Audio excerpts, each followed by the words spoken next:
கூட வராமல் அந்த வீட்டிலே இருந்துருவீங்களோன்னு நினச்சி பயந்துட்டேன். நீ நல்ல வேலை வந்துட்டீங்க. நான் எப்படி அப்படி சொல்லுவேன்?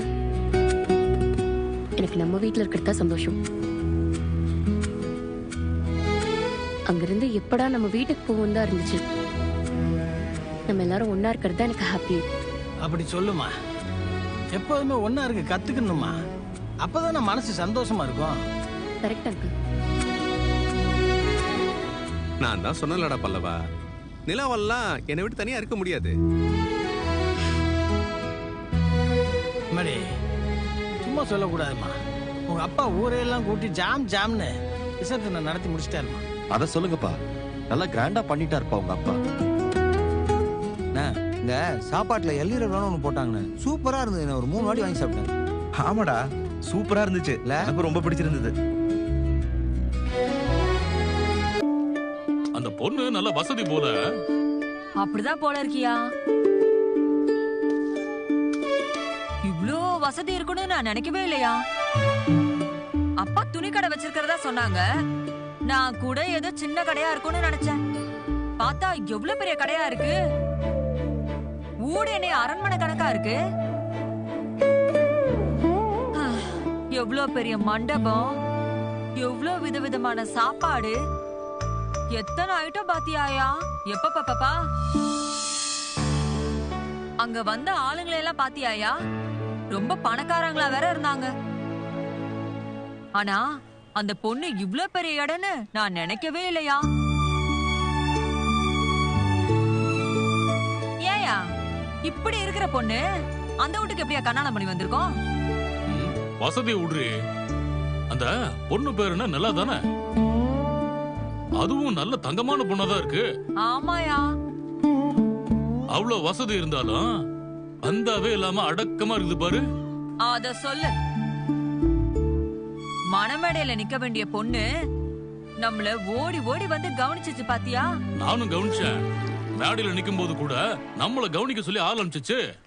நல்ல தங்கமான புள்ளையா இருக்கு. அவங்க வீட்டு கல்யாணத்துக்கு போனா அவங்க தானே கவனிக்கணும்.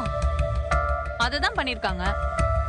ஏண்டி இந்த காலத்துல யாரடி அப்படி எல்லாம் கவனிக்கிறாங்க? வானு கூப்பிடுறதே பெருசா இருக்கு. இத்தனைக்கும் அந்த பொண்ணு நம்மள கூப்பிடவே இல்ல. பாண்டி கூப்பிட்டு தானே நம்ம அங்க போனோம். அப்படி இருந்தும் அந்த பொண்ணு நம்மள எப்படி கவனிச்சது பாத்தியா? அதெல்லாம் கவனிப்பாங்க. கல்யாண பொண்ணே இறங்கி வந்து கவனிக்குமா? ஏன் நாளைக்கு நீ கல்யாணம் பண்ணாலும் இறங்கி வந்து கவனிப்பியா? கிழிப்ப.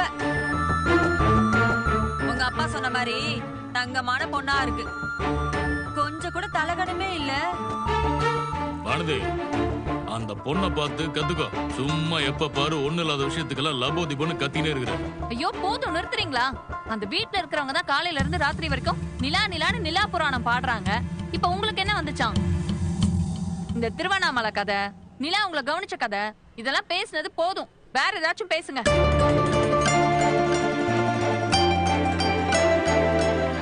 ஏன் வானதி, டீல சக்கரை போடலையா? ஐயோ மறந்துட்டேன்னு நினைக்கிறேன்ப்பா. ஷோ, இதெல்லாம் நல்லா பேசு. ஒரு டீ போட தெரியுதாடி உனக்கு? சரி நான் போட்டு எடுத்துட்டு வரேன். கூட உன் கடைக்கு கொடுக்க வேண்டிய அட்வான்ஸ் பணம் இருக்குது. அதுக்குள்ள ரெடி பண்ணிட்டீங்களா?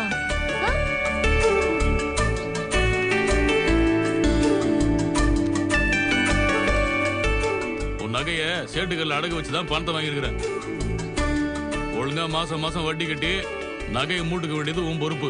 அது அடகு வச்ச ரசீது. மாசம் மாசம் கட்டிடு. அதையும் நீங்களே கட்டிருங்கப்பா. நாங்க கட்டணுமா? நீங்கன்னா நீங்க இல்ல, நான் பணம் கொடுக்கறேன், நீங்க கட்டிருங்கன்னு சொன்னேன். ரசீதெல்லாம் எனக்கு வேண்டாம்ப்பா. இந்தா, என்கிட்ட இருந்தா தொலைஞ்சிரும். நீங்களே வச்சுக்கோங்க. நாங்க நீங்க பணம் கொடுத்துட்டீங்கன்னு என்னால நம்பவே முடியல தெரியுமா? இங்க பாரு, ஏதோ உருப்படியா ஒரு வேலை செய்யணும்னு பணம் கேக்குறியே, அதனாலதான் அவர் கொடுத்திருக்கிறாரு. ஒழுங்கா கடையை நடத்து, நகையை மீட்கிற வழிய பாரு.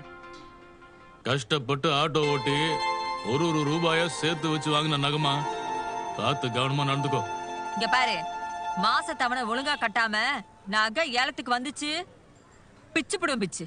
மா அப்படியெல்லாம் நடக்காதுமா, நான் பாத்துக்கிறேம்மா. தேங்க்ஸ் நைனா. தேங்க்ஸ்மா.